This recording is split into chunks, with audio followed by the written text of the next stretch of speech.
ನಾವು ಬರುತ್ತೇವೆ. ಜಗತ್ತಿಗೆ ಪ್ರತಿಯೊಬ್ಬರೂ ಕೂಡ ಬರ್ತೇವೆ, ಅವತಾರವನ್ನು ಧರಿಸ್ತೇವೆ. ನಾವು ಬಂದೇವಿ, ಅವರೂ ಬಂದೇವಿ. ನೀವು ಬಂದ ಕಾರ್ಯಕ್ಕೆ ನಾವು ಬಂದಿರಿ, ನಾವು ಬಂದ ಕಾರ್ಯಕ್ಕೆ ನೀವು ಬಂದಿರಯ್ಯ ಶರಣ ಹೇಳ್ತಾರೆ. ಆದರೆ ನೀವು ಬಂದಿರಿ, ನಾವು ಬಂದೇವಿ, ಆದರೆ ಕಾರ್ಯಗಳ ಬೇರೆ ಬೇರೆ ಇದಾವೆ. ನಾವು ಮಾಡ್ತಕ್ಕಂಥ ಕಾರ್ಯಗಳೇ ಬೇರೆ, ಮಹಾತ್ಮರು ಮಾಡ್ತಕ್ಕಂಥ ಕಾರ್ಯಗಳೇ ಬೇರೆ ಆಗ್ತವೆ. ಅವರಿಗೆ ನಮಗಿರುವಂಥ ವ್ಯತ್ಯಾಸವೇನು? ನಾವು ಅಜ್ಞಾನದಲ್ಲಿ ಮುಳುಗ್ತೇವೆ, ಅವರು ಅಜ್ಞಾನದಲ್ಲಿ ಇರ್ತಕ್ಕಂಥ ನಮ್ಮ ಮುಳುಗಿದವ್ರನ್ನ ಎತ್ತಲಕ್ಕೆ ಬರ್ತಾರೆ. ವ್ಯತ್ಯಾಸಗಳು ಹೀಗೆ ಅಲ್ಲಮ ಪ್ರಭುದೇವರಾಗಲಿ, ಬಸವಣ್ಣರಾಗಲಿ, ಸಿದ್ದರಾಮರಾಗಲಿ, ಚನ್ನಬಸವಣ್ಣರು, ಅಕ್ಕ ಮಹಾದೇವಿ, ಮಲ್ಲಮ್ಮ, ಎಷ್ಟು ಜನ ಇದ್ದಾರೆ, ಎಲ್ಲ ಅನೇಕ ಜನರು ಈ ಜಗತ್ತಿಗೆ ಅವತರಿಸಿದ್ದಾರೆ. ಇವರೆಲ್ಲ ಬಂದಿದ್ದು ಅಜ್ಞಾನದಲ್ಲಿರ್ತಕ್ಕಂಥ ನಮ್ಮನ್ನ ಸುಜ್ಞಾನದ ಕಡೆಗೆ ಅಸತೋಮ ಸದ್ಗಮಯ ತಮಸೋಮ ಜ್ಯೋತಿರ್ಗಮಯ ಮೃತ್ಯೋರ್ಮ ಅಮೃತಂ ಗಮಯ ಹೇಳಿ. ಅಜ್ಞಾನದಿಂದ ಸುಜ್ಞಾನದ ಕಡೆಗೆ, ಅಸತ್ಯದಿಂದ ಸತ್ಯದ ಕಡೆಗೆ ಕರೆದುಕೊಂಡು ಹೋಗಲು ಮಹಾತ್ಮರು ಬರ್ತಾರೆ. ಆದರೆ ನಾವೇನು ಮಾಡ್ತಾ ಇದ್ದೇವೆ, ಮತ್ತೆ ಮತ್ತೆ ತಿಳಿದು ಏನು ಮಾಡ್ತೇವೆ, ಅಜ್ಞಾನದ ಕಡೆಗೆ ದಾರಿ ಹೋಗ್ತಾ ಇರ್ತೇವೆ. ನಿಮಗೆಲ್ಲ ಗೊತ್ತಿದೆ, ಅದು ನೆನಪಿಸ್ತೇವೆ. ಮನ್ಯಾಗ ಜಾಸ್ತಿ ಇಲಿಗಳಾಗಿರ್ತವೆ, ಇಲಿ ಗೊತ್ತಲ್ಲ, ಇಲಿ. ಆ ಇಲಿಗಳನ್ನು ಹೊಡೆದು ಓಡಿಸ್ಬೇಕಂದ್ರೆ ಬೆಕ್ಕರೆ ಸಾಕ್ತೇವೆ. ಇಲ್ಲ ಅಂತಂದ್ರೆ ಏನು ಮಾಡ್ತೇವೆ ಅಂತಂದ್ರೆ ಒಂದು ಪಿಂಜರವನ್ನು, ಬಲಿಯನ್ನು ತಂದಿಡ್ತೇವೆ. ಬಲಿ ಅಷ್ಟೇ ತಂದಿಡಲ್ಲ, ಅದರ ಜೊತೆಗೆ ಏನು ಮಾಡ್ತೇವೆ, ಒಂದಿಷ್ಟು ಕರಿದ ಪದಾರ್ಥಗಳನ್ನು, ಎಣ್ಣೆಯ ಪದಾರ್ಥಗಳನ್ನು ಆ ಬಲಿ ಒಳಗೆ ಇಡ್ತೇವೆ. ಯಾಕಂತಂದ್ರೆ ಈ ಇಲಿಗಳು ಅದರೊಳಗೆ ಬೀಳಲಿ. ಹಾಗೆ ಒಂದು ಇಲಿ ಮನೆಯೊಳಗೆ, ಒಬ್ಬರು ಮನೆಯಾಗ ಬಹಳಷ್ಟು ಇಲಿಗಳಾಗಿದ್ದು, ವ್ಯಕ್ತಿ ಏನು ಮಾಡಿದ್ದ, ಮನೆಯ ಯಜಮಾನ ಒಂದು ಇಲಿಗೆ ಹಿಡಿಯಕ್ಕೆ ಪಂಜರವನ್ನು, ಬಲಿಯನ್ನು ತಂದಿಟ್ಟಿದ್ದಾನೆ. ಅದರ ಜೊತೆಗೆ ಒಂದಿಷ್ಟು ಬಜಿನೋ ಹಪ್ಪಳ ಶೆಂಡಿಗೆನೋ ಒಳಗೆ ಹಾಕಿದ್ದ. ಎಲ್ಲಿಂದ ಇಲಿ ಒಂದು ಓಡಾಡ್ಕೊಂಡು ಬಂದು ಅದರೊಳಗೆ ಸಿಕ್ಕಾಕೊಂಡ ಮೇಲೆ ಇನ್ನೊಂದು ಇಲಿ ಬಂತು. ಅದು ಆ ಕಡೆ ಈ ಕಡೆ ಬಾಗಿಲು ಹುಡುಕ್ತದ, ಪಂಜರದ ಬಾಗಿಲ, ಬಲಿಯ ಬಾಗಿಲವನ್ನು ಹುಡುಕ್ತದ. ಅದು ಒಳಗಿದ್ದು ಇಲ್ಲಿ ಹೇಳ್ತದ, ನೋಡ್ತಮ್ಮ, ನಾ ಒಳಗೆ ಬಂದಿದ್ದೀನಿ, ಸಿಕ್ಕಾಕೊಂಡಿದ್ದೀನಿ, ನೀ ಒಳಗೆ ಬರಕ್ಕೆ ಹೋಗಬೇಡ, ಪ್ರಯತ್ನ ಮಾಡಬೇಡ, ಬಂದಿನಿ, ಸಿಕ್ಕಾಕೊಂಡಿನಿ, ಹೊರಗೆ ಹೆಂಗೆ ಹೋಗ್ಬೇಕಂತ ನನಗೆ ಗೊತ್ತಾಗ್ತಾ ಇಲ್ಲ, ಅದಕ್ಕೆ ನೀ ಬರಬೇಡ ಅಂತದ. ಇದು ಹೊರಗಿದ್ದಿದ್ದು ಏನು ಹೇಳ್ತದ, ಆಹಾ, ನಾ ಒಳಗೆ ಬಂದ್ರೆ ನಿನಗೆ ನಿಂದ್ರಲ್ಲಿ ಪಾಲು ಕೊಡಬೇಕಾಗ್ತದಲ್ಲ, ನೀ ಏನು ಬಜಿ ತಿನ್ನಾಗತ್ತಿ, ಹಪ್ಪಳ ಶೆಂಡಿಗೆ ತಿನ್ನಾಗತ್ತಿದಲ್ಲ, ಅದು ನಾನು ತಿಂದ್ರೆ ನಿನಗೆ ಉಳಿಯಲ್ವಲ್ಲ ಅಂತ ನೀವು ವಿಚಾರ ಮಾಡ್ತಾ ಇದ್ದಿತ್ತು, ಹೊರಗಿದ್ದದಂಥದ್ದು.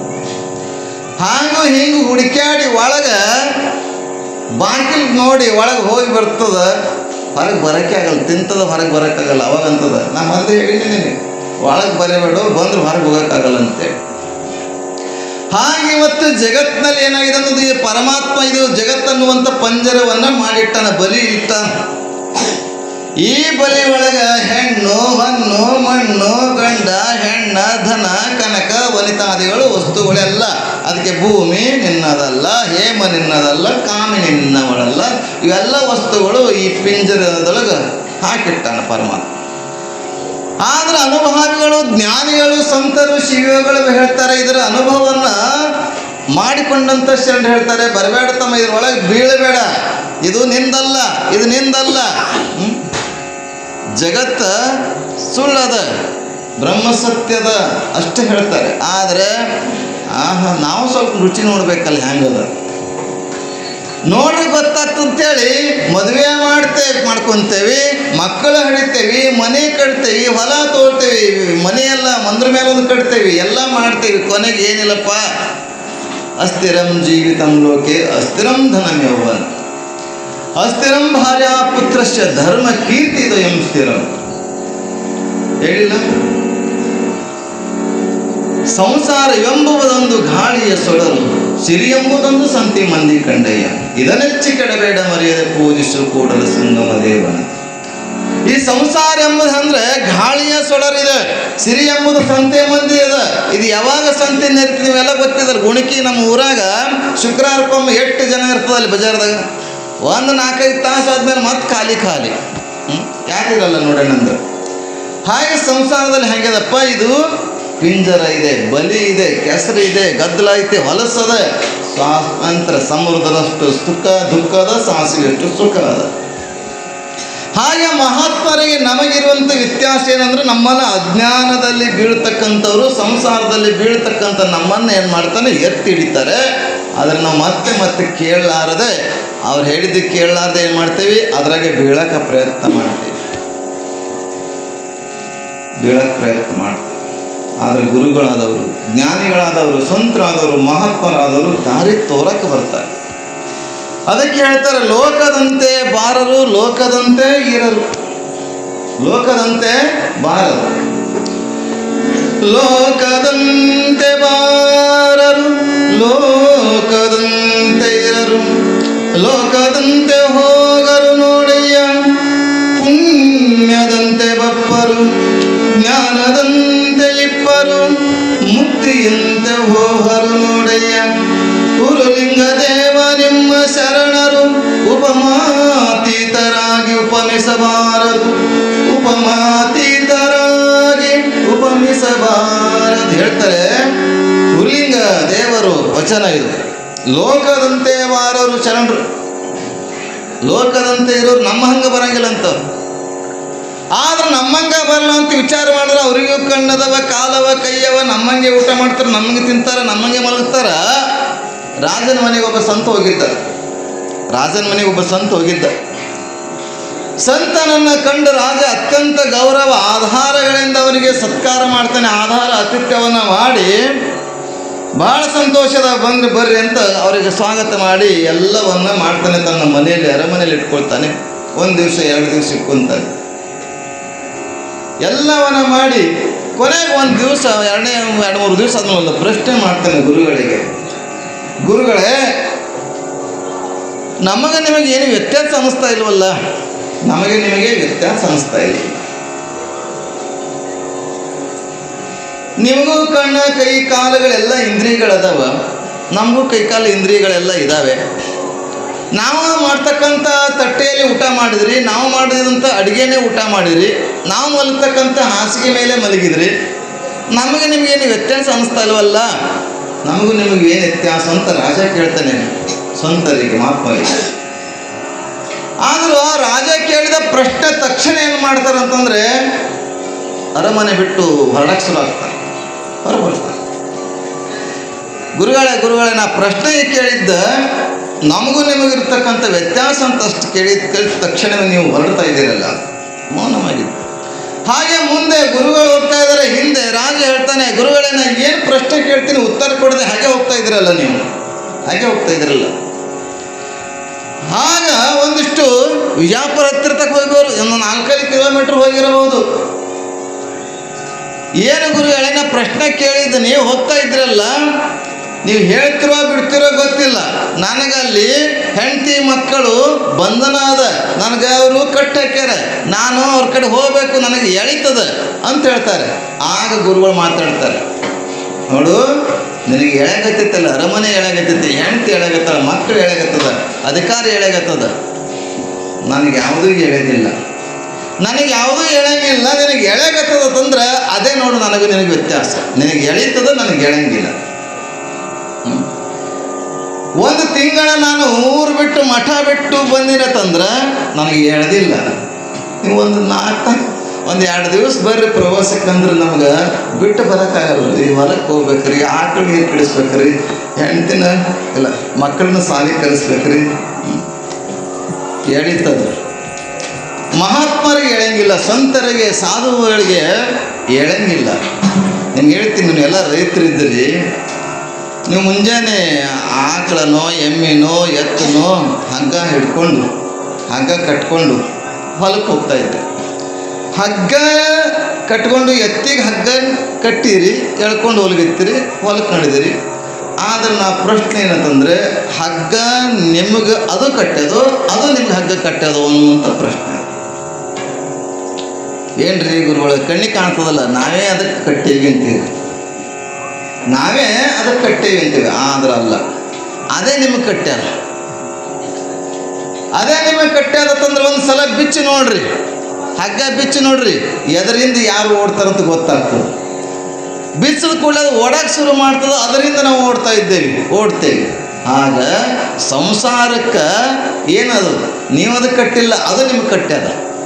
ಬಂಧನ ನಿಮ್ಗೆ, ಅದು ನಿಮ್ಗೆ ಕಟ್ಟದ. ಹೆಂಡತಿ ನಿಮ್ಗೆ ಕಟ್ಟ್ಯದ, ಮಕ್ಕಳು ನಿಮ್ಗೆ ಕಟ್ಟ್ಯದ, ಆಸ್ತಿ ನಿಮ್ಗೆ ಕಟ್ಟೈತಿ, ಆದರೆ ನೀವು ಅದಕ್ಕೆ ಕಟ್ಟಿಲ್ಲ. ಹೆಂಗೆ ಆಕಳಿಗೆ, ಎಮ್ಮಿಗೆ, ಎತ್ತಿಗೆ ನಾವು ಹಗ್ಗ ಕಟ್ಟೇವೆ ಅಂತ ಹೇಳ್ತೇವಲ್ಲ, ಅದು ಕಣ್ಣಿಗೆ ಕಾಣ್ತದ, ಆದ್ರೆ ಕಟ್ಟಿದ್ದು ಅದು ನಮಗೆ ಕಟ್ಟೈತಿ.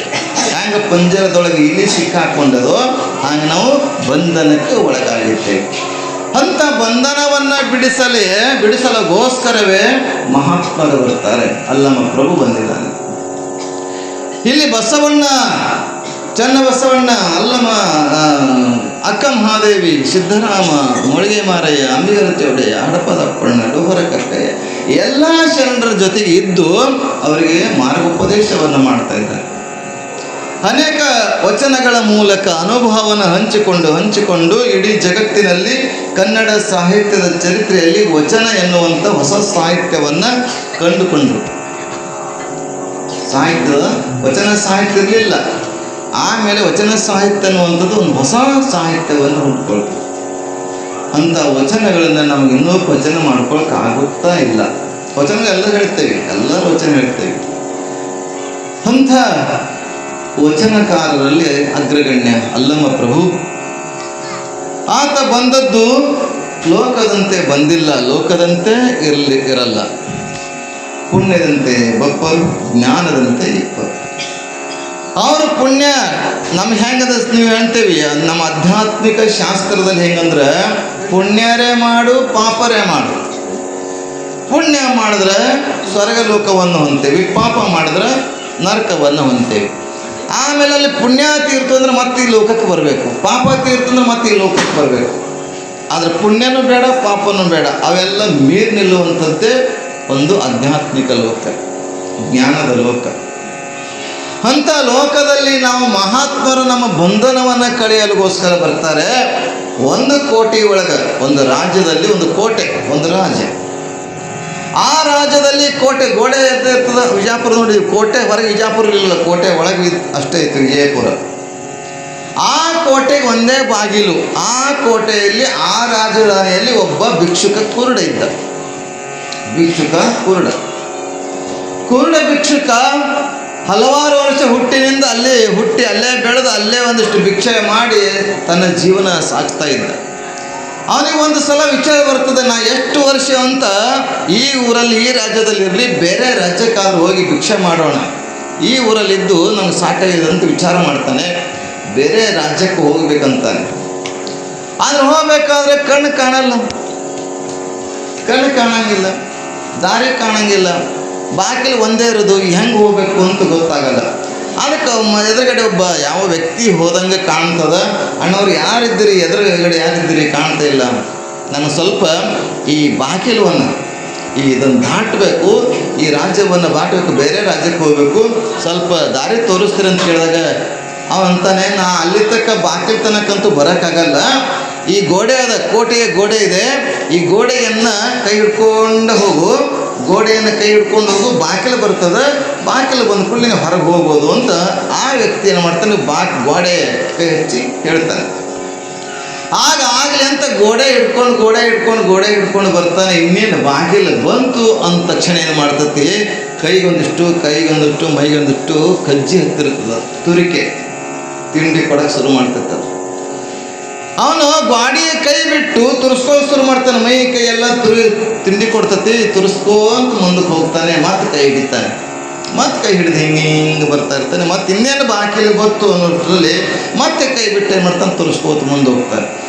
ಹೀಗೆ ಸುತ್ತಾಡ್ದ. ಇನ್ನೇನು ಬಾಕಿಲು ಬರ್ತಿತ್ತು, ಆ ಕೈ ಬಿಡ್ತಿದ್ದ, ತುರಿಸ್ತಿತ್ತು ಮೈ.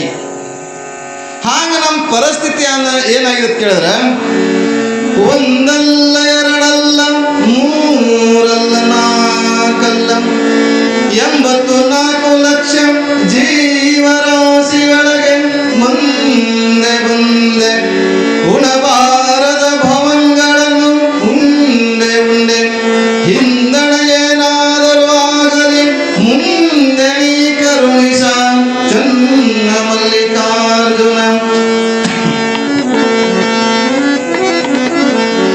ಚನ್ನ ಮಲ್ಲಿಕಾರ್ಜುನ ಚನ್ನ ಮಲ್ಲಿಕಾರ್ಜುನ. ಮಹಾದೇವಿ ಹೇಳ್ತಾಳೆ, ಒಂದಲ್ಲ ಎರಡಲ್ಲ ಮೂರಲ್ಲ ನಾಲ್ಕಲ್ಲ 84 ಲಕ್ಷ ಜೀವರಾಶಿ ಒಳಗೆ ನಾವು ಏನು ಮಾಡ್ತಾ ಇದ್ದೀವಿ, ಸುತ್ತ ಸುತ್ತ ಬರ್ತೇವೆ. ಗೋಡೆ ಹೆಂಗ ಆ ಭಿಕ್ಷುಕ ಸುತ್ತದಲ್ಲ, ಇನ್ನೇನು ಬಾಕಲ ಬರ್ತಿತ್ತೋ ತುರ್ಸಕ್ಕೆ ಶುರು ಮಾಡ್ದ.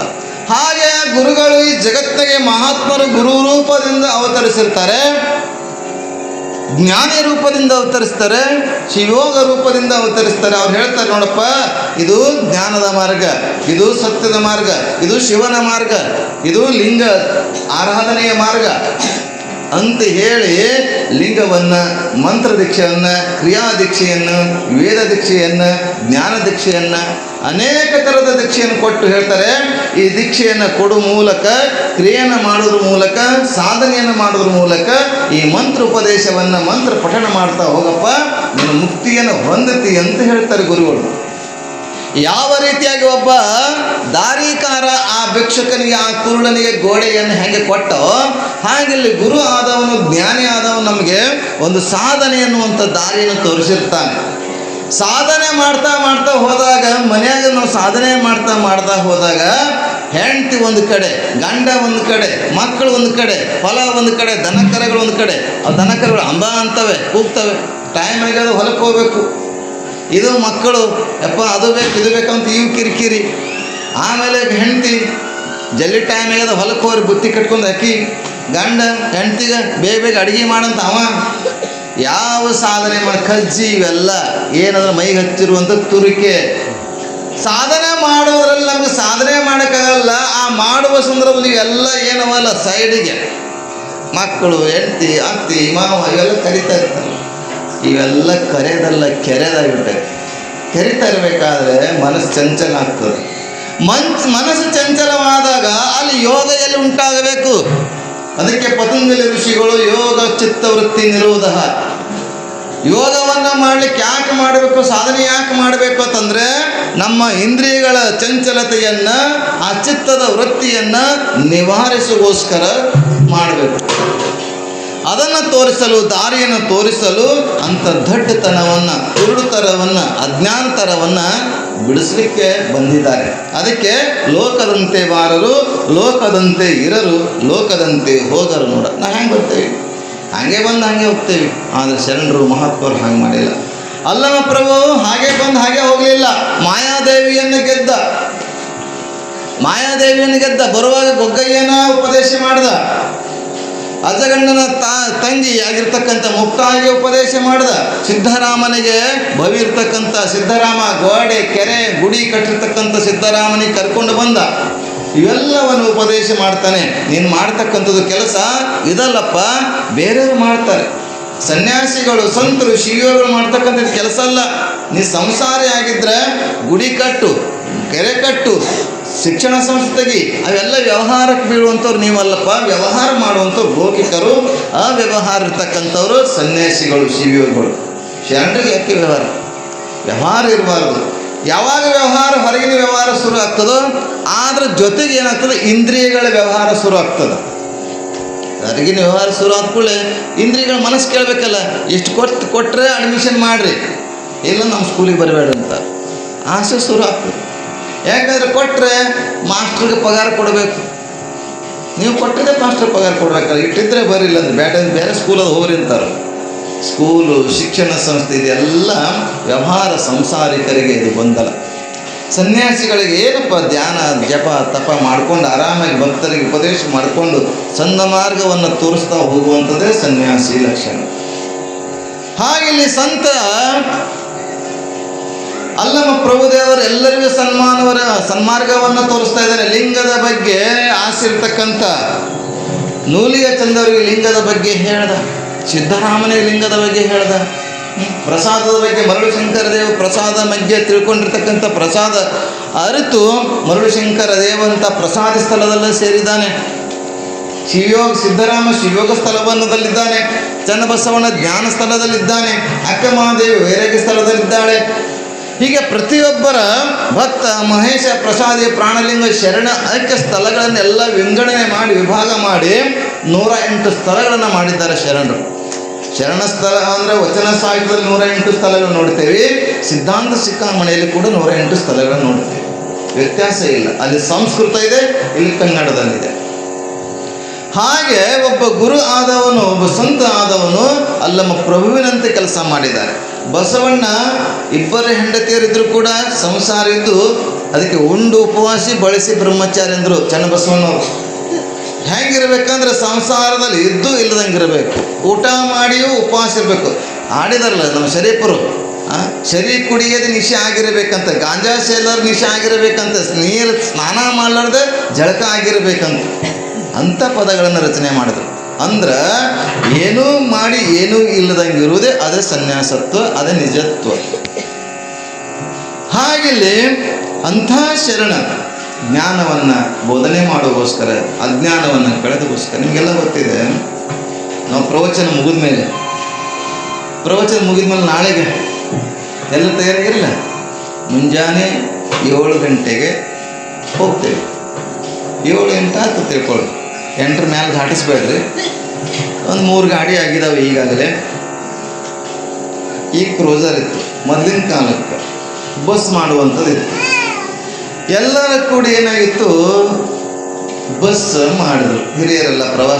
ಪ್ರವಚನ ಅಥವಾ ಒಳ್ಳೆಯ ಒಂದು ಸಂದರ್ಭದಲ್ಲಿ ಒಂದು ಪ್ರವಾಸ ಮಾಡುವಂಥದ್ದು, ದೇವಸ್ಥಾನಗಳಿಗೆ ಭೇಟಿ ಕೊಡುವಂಥದ್ದು, ದರ್ಶನ ಮಾಡುವಂಥದ್ದು. ಆಗ ಒಬ್ಬ ಎಲ್ಲರೂ ಸೇರಿದ್ರು. ಅದ್ರಾಗ ಒಬ್ಬ ದಡ್ಡ ಇದ್ದ. ಎಂಥ ದಡ್ಡ ಅಂದರೆ ಹಸಿ ದಡ್ಡ ಅಂತಾರೆ ನಿಮ್ಮ ಕಡೆ, ಏನು ಒಣಗಿ ದಡ್ಡ ಅಂತಾರೆ. ದಡ್ಡ ಇದ್ದ. ಅವ ಏನು ಮಾಡಿದ, ಮೊದಲು ಹೋಗಿ ಡ್ರೈವರ್ ಕೂಡ್ತಾನಲ್ಲ, ಡ್ರೈವರ್ ಈ ಕಡೆ ಕೂತಿರ್ತಾನೆ, ಅಪೋಸಿಟ್ ಒಂದು ಸೀಟ್ ಇರ್ತದೆ ರೀ, ಡ್ರೈವರ್ ಪಕ್ಕಕ್ಕೊಂದು ಸೀಟ್ ಇರ್ತದೆ, ಕೂತ್ಕೊಂಡ. ಎಂದೂ ಬಸ್ಲಾಗ ಕೂತಿದ್ದಲ್ಲ, ಬಸ್ಸಿನ ಒಳಗೆ ಎಂದೂ ಕೂತಿರಂಗಿಲ್ಲ. ಅವ ಇಲ್ಲಿ ಗುಣಕಿ ಬಿಟ್ಟ ಬಸವ ಕಲ್ಯಾಣಕ್ಕೆ ಹೋಗ್ಬೇಕಲ್ಲ, ಬಸವ ಕಲ್ಯಾಣ ಇನ್ನೂ ಇತ್ತು. ದಾರ್ಯಾಗ ಅವ ಬಸ್ ನಡೆಸೋದೇ ನೋಡ್ಕೋತ ಕೂತ ದಡ್ಡ. ಬಸ್ ನೋಡ್ಕೋತ ಕೂತ ಹೆಚ್ಚು ಕಮ್ಮಿ ಸ್ಪೀಡ್ ಕಡಿಮೆ ಇದ್ದಾಗ ಕಡಿಮೆ ಬೇಗ ಗೇರ್ ಹಾಕೋದು, ಅದು ಲಿಮಿಟ್ ಅದ. ಮತ್ತು ಸ್ಪೀಡ್ ಹೆಚ್ಚಾದಾಗ ಹೆಚ್ಚು ಗೇರ್ ಹಾಕೋದು, ಹಿಂಗೆಲ್ಲ ನೋಡ್ತಾ ಕೂತಿದ್ದ. ಅಲ್ಲಿ ಬಸವ ಕಲ್ಯಾಣ ಇನ್ನೊಂದು 4-5 ಕಿಲೋಮೀಟ್ರ್ ಇತ್ತು ಹಿಂದೆ ಅಂತಾರೆ. ಹಿಂದೆ ಉಳಿಸಿದ ಸ್ವಲ್ಪ ನೋಡಿ, 5-10 ನಿಮಿಷ ಟೈಮ್ ಇದೆ, ಯಾರು 1, 2, 3, 4 ಇನ್ನೊಂದು ಕಾರ್ಯಕ್ರಮದ ಮುಗಿಸ್ಕೋರಿ, 5-10 ನಿಮಿಷ ಟೈಮ್ ಇದೆ ಅಂತ ತನ್ನ ಡ್ರೈವರ್. ಆಗ ಈ ಬಸ್ ಡ್ರೈವರ್ ಎಲ್ಲ ಜನ ಇಳಿದಾರ, ಇವನು ಇಳ್ದ, ಎಲ್ಲರೂ ಇಳಿದಾರ. ಕೊನೆಗೆ ಇನ್ನೇನು ಟೈಮ್ ಆಯಿತು, ಎಲ್ಲರೂ ಕೂಡ ನಡ್ರಿ ಅಂತ, ಬಸ್ ಟೈಮ್ ಆಯ್ತು ನಡ್ರಿ ಹೋಗೋಣ ಅಂತೇಳಿ ಎಲ್ಲರೂ ಹತ್ತಾರ. ಈ ಸ್ಟೇರಿಂಗ್ ಮೇಲೆ ಆ ಕೀಲಿ ಹಾಕಿ ಬಸ್ ಚಾಲೂ ಮಾಡಬೇಕು ಅಂತ ಗೇರಿ ಕೈ ಹಾಕಂದು ಗೇರೇ ಇರಂಗಿಲ್ಲ. ಗೇರ ಇಲ್ಲಂತ ಡ್ರೈವರ್ ಆ ಕಡೆ ಈ ಕಡೆ ಹುಡುಕ್ತಾನೆ. ಅವ್ನು ಕೂತಿದ್ದಲ್ಲ ದಡ್ಡ, ಎಂದೂ ಕೂಲಾರ್ದವ್ ಬಸ್ನಾಗ ಕೂತಿದ್ದಲ್ಲ. ಏನು ಹುಡುಕಾಡ್ತಾ ಇದ್ರಿ ಅಣ್ಣ ಅಂತ ಕೇಳ್ತಾನೆ. ಏನಿಲ್ಲಪ್ಪ, ನಾ ಅಲ್ಲಿಂದ ಗುಣಕಿಯಿಂದ ಹಿಂಗೆ ಪಕ್ಕಕ್ಕೊಂದು ಹಿಂಗೆ ಗೇರ್ ಹಾಕೋದಿತ್ತಲ್ಲ ಅದು. ಅಯ್ಯೋ ಅದು ಅಣ್ಣ, ನೀವು ಅಲ್ಲಿಂದ ಇಲ್ಲಿಗೆ ಮುರಿಯೋಕ್ಕೆ ಪ್ರಯತ್ನ ಮಾಡಿರಿ ಅಂತೇಳಿ ನಾ ಪ್ರಯತ್ನ ಮಾಡಿ ಮುರಿದ ಮ್ಯಾಲಿಟ್ಟು ನೋಡ್ರಿ ಅಂತ ನಾವು. ನೀವು ಗೇರ್ ಹಾಕಿದ್ದು ಮತ್ತೆ ಅವನಿಗೆ ಗೇರ್ ಹಾಕಿದ್ದು ಗೊತ್ತಿಲ್ಲ ಅವನಿಗೆ. ಅವ ಅಲ್ಲಿಂದ ಇಲ್ಲಿಗೆ ಮುರಿಯೋಕ್ಕೆ, ಯಾಕಂದ್ರೆ ಅದು ಒಂದಾಗ ಹಿಂಗೆ ತೊಗೋಬೇಕು ಎಲ್ಲ ಇರ್ತಾವಲ್ಲ, ಅದಕ್ಕೆ ನೀವು ಮುರ್ಲಿಕ್ಕೆ ಪ್ರಯತ್ನ ಮಾಡಿರಿ ಅಂತೇಳಿ ನಾ ಮುರಿದಲ್ಲಿ ಮ್ಯಾಲಿಟ್ಟು ನೋಡ್ರಿ ಅಂತ ಅವ ಹಣೆ ಕೊಡ್ತಾರೆ. ಅಂಥ ದಡ್ಡತನ ನಮ್ಮಲ್ಲಿದೆ. ಸಂಸಾರ ಹೇಗೆ ಮಾಡಬೇಕು ಅನ್ನೋದು ಗೊತ್ತಿಲ್ಲ, ಜ್ಞಾನ ಹೇಗೆ ಸಂಪಾದನೆ ಮಾಡಬೇಕು ಅನ್ನೋದು ಗೊತ್ತಿಲ್ಲ. ಎಲ್ಲರೂ ಹೆಂಡತಿ ಮಾಡ್ಕೊಂಡ್ರು, ಎಲ್ಲರೂ ಮದುವೆ ಮಾಡ್ಕೊಂಡ್ರು, ಎಲ್ಲರೂ ಮಕ್ಕಳು ಹಿಡಿದ್ರೆ ನಾವು ಹಂದಿಯಾಗಿ 400 ಮಕ್ಕಳು ಹಿಡಿದ್ರೆ ಹೌದಲ್ರಿ. ಹಂದಿ ಡಜನ್ ಮಕ್ಕಳು ಹಿಡಿತದೆ, 400 ಡಜನ್ ಮಕ್ಕಳು ಹಿಡಿತದೆ, ಬೇಕೊಂದು 3-4 ಹಿಡಿತಿರ್ಬೇಕು. ಹಡಿದ್ರೆ ಇಂಥವು ಮಕ್ಕಳು ಹಿಡಿಬೇಕಾದ್ರೆ ಈಗ ಮುತ್ತಿನಂಥದ್ದು ಮಕ್ಕಳು ಹಿಡಿಬೇಕು.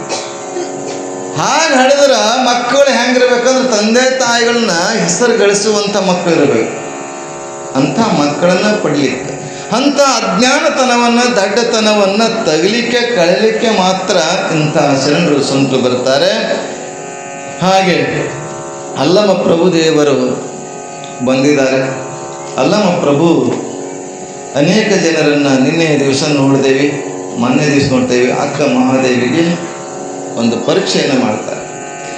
ಪರೀಕ್ಷೆಯಲ್ಲಿ ಅಕ್ಕ ಮಹಾದೇವಿ ವಿಜಯಶೀಲನಾಗ್ತಾಳೆ.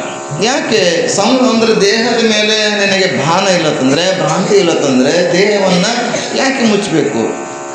ಬಟ್ಟೆ ಇಲ್ಲದೆ ಹೋದರೆ ಕೇಶನಾಶಿಯನ್ನು ಯಾಕೆ ಮರೆ ಮಾಡಬೇಕು ಅಂತಂದಾಗ, ಇಲ್ಲ ನಿಮಗೋಸ್ಕರ ನಾನು ಮುಚ್ಚಿದ್ದೇನೆ, ನಿಮಗೋಸ್ಕರ ನಾನು ಮುಚ್ಚಿದ್ದೇನೆ ತಂದಾಗ ಅಲ್ಲಿ ಗಟ್ಟಿ ತುಪ್ಪ ತಿಳಿ ತುಪ್ಪ ಬೇರೆ ಬೇರೆ ಇದೇನು ಅನ್ನೋ ದೀಪಕ್ಕೆ ವ್ಯತ್ಯಾಸ ಇದೆಯೇನು, ಮತ್ತು ಸತ್ತ ಹೆಣ ಕೂಗಿದೈತೇನೋ, ಹಲವಾರು ರೀತಿಯ ಪ್ರಶ್ನೆ ಉತ್ತರಗಳನ್ನು ನೋಡಿದಾಗ ಆಕೆ ವಿಜಯಶೀಲ ಆಗ್ತಾಳೆ.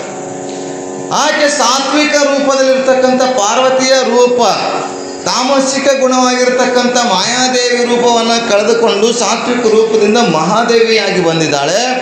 ಇಲ್ಲಿ ಬಸವಣ್ಣ ಚನ್ನಬಸವಣ್ಣ ಅಂತಾಳೆ, ಈಕೆಯ ಎಲ್ಲರ ಮನಸ್ಸು ಗೆದ್ದಿರ್ತಕ್ಕಂಥವಳು, ಈಕೆ ಸಾಮಾನ್ಯ ಅಲ್ಲ, ಈಕೆ ಎಲ್ಲರ ತಂದೆ, ಎಲ್ಲರ ಅಕ್ಕ ಅಂತ ಉಪಮೇಯಗಳಿಂದ ಆಕೆಯನ್ನು ಕರೀಲಿಕ್ಕೆ ಪ್ರಾರಂಭ ಮಾಡ್ತಾಳೆ. ಅಕ್ಕ ಮಹಾದೇವಿ, ಅಕ್ಕ ಅಂತ ಹೇಳ್ತಾರೆ. ಅಕ್ಕ ಶಬ್ದ, ಅಣ್ಣ ಶಬ್ದ ಎಲ್ಲ ಅಲ್ಲಿರ್ತಕ್ಕಂಥದ್ದು. ಅಲ್ಲಿದ್ದೇನು ಮಾಡ್ರು, ಈ ಓಂ ಶಾಂತಿಯವರದಲ್ಲ ಅದೇ ಶಬ್ದವನ್ನು ಬಳಸ್ಕೊಂಡು ಅಕ್ಕ ಅಣ್ಣ, ಗಂಡಗಿನ ಅಣ್ಣ ಅನ್ಬೇಕು, ಹೆಂಡತಿಗೆ ಅಕ್ಕ ಅನ್ಬೇಕ್ರಲ್ಲ ಓಂ ಶಾಂತಿಯಲ್ಲಿ. ನೋಡ್ರಿ ನೀವು ಒಂದ್ಸಲ ಹೋಗಿ, ಅಕ್ಕ ಹೆಂಡತಿಗೆ ಅಕ್ಕ ಅನ್ಬೇಕು, ಗಂಡಗೆ ಅಣ್ಣ ಅನ್ಬೇಕು. ಹೋಗಿ ರಂಡ್ರಿ ನೀವು ಒಂದ್ಸಲ ನೋಡ್ಬೇಕು. ಎಲ್ಲ ಸರಿ ಇದೆ, ಅಲ್ಲಿ ವ್ಯತ್ಯಾಸ ಮಾಡಿದ್ದಾರೆ. ನಮ್ಮಲ್ಲಿ ಕರ್ಮ ಸಿದ್ಧಾಂತಕ್ಕೆ ನಾವು ಒಪ್ಕೊಂತೀವಿ, ಅವರು ಕರ್ಮ ಸಿದ್ಧಾಂತಕ್ಕೆ ಒಪ್ಕೊಳ್ಳೋದಿಲ್ಲ. ಅಲ್ಲಿ ಅಣ್ಣ ಅಕ್ಕ ಎರಡೇ ಪದಗಳು ಓಂ ಶಾಂತಿಯ ಒಂದು ಸಂಪ್ರದಾಯ ತತ್ವದಲ್ಲಿ. ಅದನ್ನು ಆಧ್ಯಾತ್ಮಿಕ ತತ್ವ, ಆದರೆ ಕೆಲವೊಂದರಲ್ಲಿ ವ್ಯತ್ಯಾಸ ಇದೆ. ಈ ಮುಸ್ಲಿಂ ಬಾಂಧವರು ಕೂಡ ಅದೇ ಒಂದು ತತ್ವ ಇದೆ, ಕ್ರಿಶ್ಚಿಯನ್ನಲ್ಲಿ ಅದೇ ತತ್ವ ಇದೆ. ಎಲ್ಲ ಏನು ನದಿಗಳು ಹರಿತವೋ ಸಮುದ್ರ ಸೇರಲೇಬೇಕು. ಯಾರೋ ಒಂದಿಷ್ಟು ನೇರವಾಗಿ ಹರಿತವೆ, ಯಾವುದೋ ನದಿಯಿಂದ ಅಡ್ಡತಿಡ್ಡ ಹರಿತವೆ, ಯಾವುದೋ ಹಿಂಗೆ ಸುತ್ತ ಹಾಕಿ ಎಕಡೆ ಬಂದು ಸೇರ್ತವೆ. ಆದರೆ ಹೋಗೋದು ಅಲ್ಲಿಗೆ ಹೋಗಬೇಕು. ಆದರೆ ಒಂದಿಷ್ಟು ಬೋಧನೆ ಮಾಡೋದ್ರಲ್ಲಿ ವ್ಯತ್ಯಾಸ ಮಾಡಿದ್ದಾರೆ. ಅದರ ಅನುಯಾಯಿಗಳಾಗಿರ್ತಕ್ಕಂಥ ನಾವು ಸರಿಯಾಗಿ ಬೋಧನೆ ಮಾಡೋಂಗಿಲ್ಲ ಅಷ್ಟೇ. ಹಿಂಗೋರಪ್ಪ ಊರಿಗೆ ಹೋಗ್ತೀರಿ, ಈಗ ಹತ್ತರಗ ಮೇಲೆ ಹೋಗಿ ಇಂಡಿ ವಿಜಯಪುರಕ್ಕೆ ಹೋಗ್ಬೋದು, ಇಲ್ಲ ಇಲ್ಲಿಂದ ತಿಡ್ಗುಂದಿಂದ ವಿಜಯಪುರಕ್ಕೆ ಹೋಗ್ಬೋದು ಅಲ್ವಾ. ಇದಕ್ಕೆ ಹೋದ್ರೆ ಸ್ವಲ್ಪ ಹಾವೇ ರೋಡ್ ಹೋಗ್ತದೆ, ಫಾಸ್ಟ್ ಹೋಗ್ತೀರಿ, ಇದು ಸ್ವಲ್ಪ ಲೇಟ್ ಆಗ್ತದೆ ಅಷ್ಟೇ. ಜ್ಞಾನ ಮಾರ್ಗ, ಕರ್ಮ ಮಾರ್ಗ, ಉಪಾಸನೆ ಮಾರ್ಗ, ಧ್ಯಾನ ಮಾರ್ಗ ಎಲ್ಲ ಇದಾವೆ. ಹಾಗೆ ನಮಗೆ ಮಾರ್ಗ ಯಾವುದು ಸರಿಯಾಗಿ ಆಗ್ತದೋ ಸರಿಯಾದ ಮಾರ್ಗವನ್ನು ಉಪದೇಶ ಮಾಡಬೇಕು, ಸರಿಯಾದ ಮಾರ್ಗದಲ್ಲಿ ನಡೆಯುವಂತೆ ನಾವು ಪ್ರಚೋದಿಸಬೇಕು. ಒಂದು ಸ್ಥಾನದಲ್ಲಿ ನೀವೆಲ್ಲ ಕೂಡಿಸಿ ನನಗೆ ಕೂತಂಥವ್ರ ಮೇಲೆ ಕೂತಂಥವ್ರು ನಾವುಗಳು ನಿಮಗೆ ಒಳ್ಳೆಯ ದಾರಿ ತೋರಿಸ್ಬೇಕು. ಹಾಗಿಲ್ಲ ಅಲ್ಲಮ ಪ್ರಭು ಇವೆಲ್ಲ ವಿಚಾರಗಳನ್ನು ಮಂಡನೆ ಮಾಡುವ ಮೂಲಕ, ಚರ್ಚೆಗಳ ಮಾಡೋದ್ರ ಮೂಲಕ ಎಲ್ಲರಿಗೂ ಮಾರ್ಗದರ್ಶಕರಾಗಿದ್ದಾರೆ. ಆ ಶರಣರು ಹೊನ್ನಿಗೆ ಬಂದವರಲ್ಲ, ಮಣ್ಣಿಗೆ ಬಂದವರಲ್ಲ. ಅವರಲ್ಲ ಹೊನ್ನಿಗೆ ಬಂದಾತನಲ್ಲ, ಹೆಣ್ಣಿಗೆ ಬಂದಾತನಲ್ಲ, ಅಶನಕ್ಕೆ ಬಂದಾತನಲ್ಲ, ವ್ಯಸನಕ್ಕೆ ಬಂದಾತನಲ್ಲ, ಕೂಡಲಚನ ಸಂಗಯ್ಯ ಭಕ್ತಿಯ ಪಥವ ತೋರ ಬಂದನಯ್ಯ ಬಸವಣ್ಣನು ಹೇಳ್ತಾರೆ. ಅಂಥ ಶರಣರು ಅಲ್ಲಮ ಪ್ರಭು ಆಗಲೇ ಬಸವಣ್ಣ, ಅನೇಕ ಶರಣರು ಸಂತರು ಶಿವಯೋಗಳು ಎದಕ್ಕೆ ಬಂದಿದ್ದಾರೆ ಅಂತಂದರೆ ಅವರು ಹೊನ್ನಿಗಾಗಿ ಬಂದವರಲ್ಲ, ಮಣ್ಣಿಗಾಗಿ ಬಂದವರಲ್ಲ. ನಾವೆಲ್ಲ ಇದಕ್ಕಾಗಿ ಬಂದವು, ಬಡತನಕ್ಕೆ ಉಂಬುವ ಚಿಂತೆ, ಉಡದಾದರೆ ಇಡುವ ಚಿಂತೆ, ಎಡದಾದರೆ ಹಿಂಡರ ಚಿಂತೆ, ಹಿಂಡರಾದರೆ ಮಕ್ಕಳ ಚಿಂತೆ, ಮಕ್ಕಳಾದರೆ ಬದುಕಿನ ಚಿಂತೆ. ನಾವು ಒಂದೊಂದಕ್ಕಾಗಿ ಬದುಕಲಿಕ್ಕೆ ಬಂದೇವಿ, ಹೆಂಡತಿಗಾಗಿ, ಮಕ್ಕಳಿಗಾಗಿ, ಬದುಕಿಗಾಗಿ, ಆ ಮಕ್ಕಳಿಗೆ ವಿದ್ಯಾಭ್ಯಾಸ ಕೊಡಿಸೋದಕ್ಕಾಗಿ, ಅವ್ರಿಗೆ ಒಂದಷ್ಟು ಸಂಪತ್ತು ಮಾಡುವುದಕ್ಕಾಗಿ, ಇದಕ್ಕೆಲ್ಲ ಬಂದೇವಿ. ಆದರೆ ಭಕ್ತಿ ಪಥವನ್ನು ತೋರಲಿಕ್ಕೆ ಬಂದಂಥವ್ರು ಆಗಬೇಕು. ಭಕ್ತಿಯ ಪಥವನ್ನು, ಜ್ಞಾನದ ಪಥವನ್ನು, ಅರಿವಿನ ಪಥವನ್ನು, ಅನುಭವದ ಪಥವನ್ನು ತೋರಿಸ್ಬೇಕನ್ನುವಂಥದ್ದೇ ಇಲ್ಲಿ ಬಸವಣ್ಣನವರಾಗಲಿ, ಅಲ್ಲಮ ಪ್ರಭು ಆಗಲಿ, ಚನ್ನಬಸವಣ್ಣ ಹೇಳ್ತಾರೆ. ಏನು ಶರಣರಿದಾರಲ್ಲ, ಎಲ್ಲ ಮಹಾತ್ಮರಿದಾರಲ್ಲ, ಎದಕ್ಕೆ ಬಂದಿದ್ದಾರೆ ಅಂತ ಕೇಳಿದರೆ ಜ್ಞಾನದ ಪಥವನ್ನು ತೋರಲು ಬಂದಿದ್ದಾರೆ, ಅರಿವಿನ ಪಥವನ್ನು ತೋರಲಿ ಬಂದಿದ್ದಾರೆ, ಸತ್ಯದ ಮಾರ್ಗವನ್ನು ತೋರಿಸಕ್ಕೆ ಬಂದಿದ್ದಾರೆ. ಅದಕ್ಕೆ ಹೊನ್ನಿಗೆ ಬಂದಾತನಲ್ಲ, ಮಣ್ಣಿಗೆ ಬಂದಾತನಲ್ಲ, ಇವರು ಹಸನಕ್ಕೆ ಬಂದಾತನಲ್ಲ, ವ್ಯಸನಕ್ಕೆ ಬಂದಾತನಲ್ಲ. ಇವರೆಲ್ಲ ಕೂಡಲ ಚೆನ್ನ ಸಂಗಯ್ಯ ಭಕ್ತಿಯ ಪಥವ ತೋರ ಬಂದನಯ್ಯ ಬಸವಣ್ಣ. ಹೀಗಲ್ಲವ ಪ್ರಭುದೇವರು ಯಾವ ಪಥವನ್ನು ತೋರ್ಲಿಕ್ಕೆ ಬಂದಿದ್ದಾರೆ ಅಂತ ಕೇಳಿದ್ರೆ ಭಕ್ತಿಯ ಪಥವನ್ನು ತೋರ್ಸಕ್ಕೆ ಬಂದಿದ್ದಾರೆ. ಅಂಥ ಭಕ್ತಿಯ ಪಥವನ್ನ, ಅರಿವಿನ ಪಥವನ್ನ, ಅರಿವು ಅನುಭವ ಆಚಾರ, ಅರಿವು ಅನುಭವ ಆಚಾರ ಇದು ಮುಖ್ಯ. ಅನುಭವ ಮಂಟಪದಲ್ಲಿ ಎಲ್ಲರಿಗೂ ಅರಿವು ಆಗಬೇಕು, ಎಲ್ಲರೂ ಅನುಭವಿಗಳಾಗಬೇಕು. ನಾವು ಒಬ್ಬನೇ ಅನುಭವಿ ಅಲ್ಲ, ಎಲ್ಲರೂ ಅನುಭವಿಗಳಾಗಬೇಕು. ನಿಮ್ಮಲ್ಲಿ ಆಚಾರ ಇರಬೇಕು, ವಿಚಾರ ಇರಬೇಕು. ಅಂಥ ತತ್ವವನ್ನು ಚರ್ಚೆಗಳ ಮಾಡೋದ ಮೂಲಕ ಒಂದು ಈಗ ಅವ್ರೇನು ಮಾಡ್ತಾರೆ, ಬಸವಣ್ಣವ್ರ ತಮ್ಮ ಶೂನ್ಯ ಪೀಠವನ್ನು ತಯಾರು ಮಾಡ್ತಾರೆ, ನಿರಂಜನ ಪೀಠ. ಈಗ ಒಂದೊಂದು ಪೀಠಕ್ಕೆ ಒಂದೊಂದು ಹೆಸರುಗಳು ಇರ್ತವೆ. ಮಹಾನಿರಂಜನ ಪ್ರಣವ ಸ್ವರೂಪಿ ಅಂತ, ಷಟಸ್ಥಲ ಬ್ರಹ್ಮ ಅಂತ, ಆಮೇಲೆ ಶ್ರೋತ್ರಿಯ ಬ್ರಹ್ಮನಿಷ್ಠ, ಮಹಾಗಣ ಚಕ್ರವರ್ತಿ ಅಂತಲೇ ಇರ್ತದೆ. ಹೀಗೆ ಒಂದೊಂದು ಹೆಸರುಗಳನ್ನು ಮಾಡಬೇಕಾಗಿದೆ. ಅಂದರೆ ನಮ್ಮ ಶರಣರ ಪರಂಪರೆಯಲ್ಲಿ, ವಿರಕ್ತ ಪರಂಪರೆಯಲ್ಲಿ ನಿರಂಜನ ಸ್ವರೂಪ, ನಿರಂಜನ ಪೀಠ, ಚರಜಂಗಮ ಸ್ಥಿರ ಜಂಗಮ, ಗುರು ಪಟ್ಟಾಧಿಕಾರ ಅಂತ ಪಟ್ಟದೇ ಇರುತ್ತಂದರೆ ವಿರಕ್ತ ಸಂಪ್ರದಾಯದಲ್ಲಿ ನಿರಂಜನ ಪಟ್ಟಾಧಿಕಾರ ಅಂತಾರೆ. ಹಾಗೆ ಇಲ್ಲಿ ನಿರಂಜನ ಪಟ್ಟಾಧಿಕಾರ ಅಂತಂದರೆ ಅಲ್ಲಿ ಏನು ಮೆಟ್ಟಲುಗಳನ್ನು ಸ್ಥಾಪನೆ ಮಾಡ್ತಾರೆ. ಮೊದಲು ಆ ಮೆಟ್ಟಲನ್ನು ನಿಂದಿರಬೇಕು, ನೀರು ನಿಂತಾಗ ಮಾತ್ರ ಪೀಠಕ್ಕೆ ಕೂಡ್ಲಿಕ್ಕೆ ಅಧಿಕಾರ. ಆದರೆ ಇನ್ನೂ ಭಕ್ತ ಸ್ಥಳ ಇಲ್ಲ, ಮಹೇಶ ಇಲ್ಲ, ಪ್ರಸಾದ ಇಲ್ಲ, ಶರಣ ಸ್ಥಳ ಇಲ್ಲ, ಐಕ್ಯ ಸ್ಥಳಕ್ಕೆ ಹಂಗೆ ಹೋಗೋಕ್ಕೆ ಸಾಧ್ಯವಿದೆ. ಆದರೂ ನಮ್ಮ ಸಂಪ್ರದಾಯ ಅಂತೇಳಿ ಆ ಮೆಟ್ಟಲುಗಳನ್ನು ಮಾಡಿ ಭಕ್ತ ಮಹೇಶ ಪ್ರಸಾದಿ ಅಂತೇಳಿ ಮಾಡಿ ಕೊನೆಗೆ ಐಕ್ಯ ಸ್ಥಳವನ್ನೇ ಪೀಠವನ್ನು ಮಾಡಿ ಆ ಪೀಠಕ್ಕೆ ಹೋದರೆ ಅವರು ಬಯಲು ರೂಪವಾಗಿರ್ತಕ್ಕಂಥವ್ರು, ಶಿವನ ರೂಪ ಧಾರಣೆ ಮಾಡಿರ್ತಕ್ಕಂಥವ್ರು. ಯಾಕಂದರೆ ಬಯಲನ್ನೇ ಬಿತ್ತಿ ಬಯಲನ್ನೇ ಬೆಳೆದು ಬಯಲಾದರೂ ನೋಡೋ ಅಂತ ಹೇಳ್ತಾರೆ. ಯಾಕಂದರೆ ಬಯಲು ಅನ್ನುವಂಥದ್ದು ಪರಮಾತ್ಮನ ರೂಪ, ಬಯಲು ಅನ್ನುವಂಥದ್ದು ಲಿಂಗ ರೂಪ, ಬಯಲು ಅನ್ನುವಂಥದ್ದು ಜಂಗಮ ರೂಪ. ಆ ಬಯಲು ತತ್ವವನ್ನು ಒಂದು ನಿರಂಜನ ರೂಪವಾಗಿ ಪೀಠ ರೂಪದಲ್ಲಿ ಬಸವಣ್ಣವರು ಸ್ಥಾಪನೆ ಮಾಡ್ತಾರೆ. ಆ ಪೀಠಕ್ಕೆ ಇವರನ್ನು ಪೀಠಾಧಿಕಾರಿಯಾಗಿ ಮಾಡ್ತಾರೆ.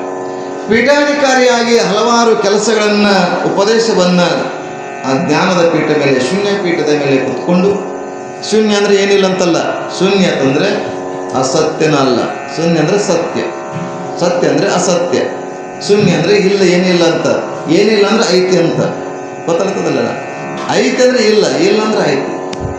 ಈಶಾವಾಸ್ಯ ಉಪನಿಷತ್ ಅದೇ ಹೇಳ್ತದೆ. ದೂರ ಐತಿ ಅಂತ ತಿಳ್ಕೊಂಡು ದೂರ ಹೋದ್ರೆ ಅಲ್ಲಿಲ್ಲ, ಸಮೀಪ ಐತಿ ಅಂತ. ಸಮೀಪ ಐತಿ ಇದೆ ಅಂತ ಕೇಳಿದ್ರೆ ದೂರ ಐತಿ ಅಂತ ಹೇಳ್ತಾರೆ. ತಜ್ಜೇದತಿ ತನ್ನೇದತಿ ತದ್ದೂರೆ ತದ್ವಂತಿಕೆ. ಈಶಾವಾಸ್ಯಮಿದಂ ಯತ್ಕಿಂಚ ಜಗತ್ಕಂ ತೆಕ್ತೇನ ತೇನ ತೆಕ್ತೇನ ಭುಂಜಿತ ಮಹಾಗ್ರದ ಕಷ್ಟ ಸಿದ್ಧನ. ಯಾವತ್ತಂದ್ರೆ ಎಲ್ಲಿವರೆಗೆ ನಾವು ಪರಮಾತ್ಮನ ರೂಪ ಅರಿಯಕ್ಕೆ ಸಾಧ್ಯ ಇಲ್ಲವೋ ಅಲ್ಲಿವರೆಗೆ ನಮ್ಮನ್ನು ನಾವು ತಿಳ್ಕೊಳ್ಳೋಕೆ ಸಾಧ್ಯವಿಲ್ಲ. ಅವನ ಪರಮಾತ್ಮನು ಎಲ್ಲರೊಳಗದಾನೆ, ಎಲ್ಲರಲ್ಲಿಯೂ ಇದ್ದಾನೆ. ಅಣೋರಣೀಯನ ಮಹತ್ವ ಮಹಿಯಾನ್. ಅದಕ್ಕೆ ನಮ್ಮ ಲಿಂಗವನ್ನು ಅಂಗುಷ್ಟ ಮಾತ್ರ ಗಾತ್ರದಲ್ಲಿ ಮಾಡ್ತಕ್ಕಂಥದ್ದು. ಎಷ್ಟದ ಅಂಗುಷ್ಟ ಅಂದರೆ ಇದು ಹೆಬ್ಬಟ್ಟು. ಏನು ನೀವೆಲ್ಲ ರೇಷನ್ ತೊಗೊಳಕ್ಕೆ ಕೊಡ್ತಿರಲ್ಲ ಅಂಗುಷ್ಟ, ಯಾನು ಒಂದೊಂದ್ಸಲ ಅನ್ನಿಸ್ತದ ಎಷ್ಟು ಸಾಲಿ ಕಲ್ತರು, ಡಬಲ್ ಡಿಗ್ರಿ ಮಾಡಿದ್ರು, ಟ್ರಿಬಲ್ ಡಿಗ್ರಿ ಮಾಡಿದ್ರು, ಕೊನೆಗೆ ಹೆಬ್ಬಟ್ಟು ಇಲ್ಲದೆ ಏನು ಕೆಲಸನೇ ಆಗಲ್ಲ. ಮತ್ತು ಹೆಬ್ಬಟ್ಟು ಮಾಡಬೇಕಾದ್ರೆ ಮತ್ತು ಸಾಲಿ ಅದಕ್ಕೆ ಕಲಿಬೇಕು. ಒಂದ್ಸಲ ನೋಡ್ದೆ ಈ ಇದ್ರಾಗ ಬರುತ್ತಲ್ಲ ಮೊಬೈಲ್ದಾಗ, ಹೆಣ್ಮಗಳು ಒಬ್ಬರು ವಿಚಾರ ಮಾಡ್ತಾರಂತ, ನೀವಲ್ಲ ಅದರ ಮೊಬೈಲ್ದಾಗ ಬಂದಕ್ಕೆ ಹೆಣ್ಮಗಳು ಇಷ್ಟೆಲ್ಲ ಸಾಲಿ ಕಲ್ತ ಎಲ್ಲವನ್ನ ಮಾಡ್ದೆ, ಮತ್ತು ಮದುವೆ ಮಾಡ್ಕೋಬೇಕು, ಮಕ್ಕಳು ಹಡಬೇಕು, ಹಡಿದು ಮತ್ತು ಅದೇ ಅಡುಗೆ ಮಾಡಬೇಕು, ಅತ್ತಿ ಮಾವನ ಸೇವೆ ಮಾಡಬೇಕು, ಇದೆಲ್ಲ ಮಾಡಕ್ಕೆ ನಾ ಇಟ್ಟ್ಯಾಕೆ ಓದಿ ಅಂತ ವಿಚಾರ ಮಾಡ್ತಾರಂತಕ್ಕೆ. ಅದೇ ಮಾಡಬೇಕು. ಹಾಗೆ ನಾವು ಎಷ್ಟು ಸಾಲಿ ಕಲ್ತಿರ್ನು ಕೊನೆಗೆ ನಾವು ಹೆಬ್ಬಟ್ಟು ಮಾತ್ರ ಬಿಡಂಗಿಲ್ಲ. ರೇಷನ್ ತೊಗೋಬೇಕಾದ್ರೆ, ನೌಕರಿಗೆ ಒಳಗೆ ಹೋಗ್ಬೇಕಾದ್ರೆ, ಆಫೀಸಾಗ ಹೋಗ್ಬೇಕಾದ್ರೆ ಹೆಬ್ಬಟ್ಟು ಕೊಟ್ಟೆ ಒಳಗೆ ಹೋಗ್ಬೇಕು. ಅದು ಹೆಬ್ಬಟ್ಟು ಡೂಪ್ಲಿಕೇಟ್ ಮಾಡತ್ತೇಳಿ ಮತ್ತೆ ಮುಖ ಬಂದೈತಿ, ಮುಖ ಸ್ಕ್ಯಾನ್ ಮಾಡೋದು. ಹೀಗೆ ಅಲ್ಲಮ ಪ್ರಭು ಶೂನ್ಯ ಪೀಠದ ಒಡೆಯರಾಗಿ ಅನೇಕ ಕಾರ್ಯಗಳನ್ನು ಮಾಡ್ತಾ ಹೋಗ್ತಾರೆ. ಆಗ ಅಕ್ಕಮಾದೇವಿ ಅಲ್ಲಿಂದ ಏನು ಮಾಡ್ತಾಳೆ ಅಂತ ಕೇಳಿದ್ರೆ, ಹಲವಾರು ದಿವಸ ಎಲ್ಲ ಶರಣರ ಜೊತೆಗಿದ್ದು ಕದಳಿಯ ಕಡೆಗೆ ಮಲ್ಲಯ್ಯನ ಸನ್ನಿಧಿಗೆ ಹೋಗ್ತಾಳೆ. ಅಷ್ಟರಲ್ಲಿ ಸ್ವಲ್ಪ ಕ್ರಾಂತಿಯನ್ನು ಶುರು ಆಗ್ತದೆ. ಯಾಕಂದರೆ ಈ ಅತ್ಯಂತ ಕೆಳ ಸಮಾಜದ ನೀಲಶೀಲ ಕೂಡಿ ನೀಲಶೀಲರು ಏನಾಗ್ತದೆ, ಮದುವೆ ಮಾಡುವಂಥ ಸಂದರ್ಭಗಳನ್ನ ಆಗ್ತದೆ. ಆ ಸಂದರ್ಭದಲ್ಲಿ ಸ್ವಲ್ಪ ಎಲ್ಲ ಅಲ್ಲೋಲ ಕಲ್ಲೋಲ ನಡೀತಾ ಇರ್ತದೆ, ಸ್ವಲ್ಪ ಬದಲಾವಣೆಗಳು ಆಗ್ತಾ ಇರ್ತದೆ. ಸಾಮಾಜಿಕ ಕ್ರಾಂತಿಯನ್ನು, ಧಾರ್ಮಿಕ ಕ್ರಾಂತಿಯನ್ನು, ಆಧ್ಯಾತ್ಮಿಕ ಕ್ರಾಂತಿಯನ್ನು ಶುರು ಆಗಲಿಕ್ಕಾಗ್ತದೆ. ಕೊಂಡಿ ಮಿಂಚನ ಅಂತ ಇರ್ತಾರಲ್ಲ, ಬಸವಣ್ಣ ಸಮಾಜ ಕೆಡಿಸ್ತಾ ಇದ್ದಾನೆ, ಬಸವಣ್ಣ ಜನ ಕೆಡಿಸ್ತಾ ಇದ್ದಾನೆ, ಯಾರ್ಯಾರಿಗೆ ಲಿಂಗ ಕಟ್ತಾ ಇದ್ದಾನೆ, ಯಾರ್ಯಾರಿಗೆ ಮದುವೆ ಮಾಡ್ತಾ ಇದ್ದಾನೆ, ಹಿಂಗೆಲ್ಲ ಶುರು ಆಗ್ತದೆ. ಆಗ ಅವನು ಎಲ್ಲ ಶರಣರು ಒಂದೊಂದು ದಿಕ್ಕಾಗಿ ಹೋಗ್ಲಿಕ್ಕೆ ಪ್ರಾರಂಭ ಮಾಡ್ತಾರೆ. ಬಸವಣ್ಣನ ಒಂದು ಗುಂಪು ಬೇರೆ ಆಗ್ತದೆ, ಚನ್ನಬಸವಣ್ಣವ್ರ ಗುಂಪು ಬೇರೆ ಆಗ್ತದೆ, ಸಿದ್ದರಾಮನ ಜೊತೆಗೆ ಬರೋರು ಒಂದಿಷ್ಟು ಜನ ಬರ್ತಾರೆ, ಚನ್ನಬಸವಣ್ಣವ್ರ ಜೊತೆಗೆ ಒಂದಿಷ್ಟು ಜನ ಹೋಗ್ತದೆ, ಬಸವಣ್ಣನ ಜೊತೆಗೆ ಇಷ್ಟು ಜನ ಹೋಗ್ತದೆ, ಅಲ್ಲಮ ಪ್ರಭುವ್ರ ಜೊತೆಗೆ ಇಷ್ಟು ಜನ.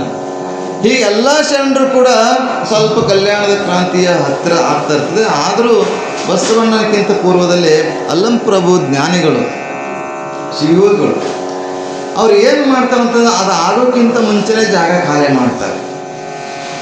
ಜಾಗ ಹೆಂಗೆ ಮಾಡ್ತಾರಂದ್ರೆ ಆ ಶೂನ್ಯ ಪೀಠದ ಒಡೆ ಮೇಲಿದ್ದರೂ ಕೂಡ ಅವರು ಶೂನ್ಯ ಪೀಠದ ಒಡೆಯರಾದರೂ ಕೂಡ ಸಂಚಾರಿ, ನಾ ಪೀಠಾಧಿಕಾರಿ ಆಗಿ ನಾನು ಪೀಠದ ಮೇಲೆ ಕೂತ್ಕೊಳ್ಕಾಗ್ತದ, ಹೋಗಿ ಉಪದೇಶ ಮಾಡಬೇಕಾಗ್ತದೆ, ಸಂಚಾರ ಮಾಡಬೇಕಾಗ್ತದೆ. ಯಾಕಂದರೆ ಸನ್ಯಾಸಿ ತಿರುಗ್ತಾ ಇರಬೇಕಂತೆ, ನೀರು ಹರಿತಾ ಇರಬೇಕಂತೆ.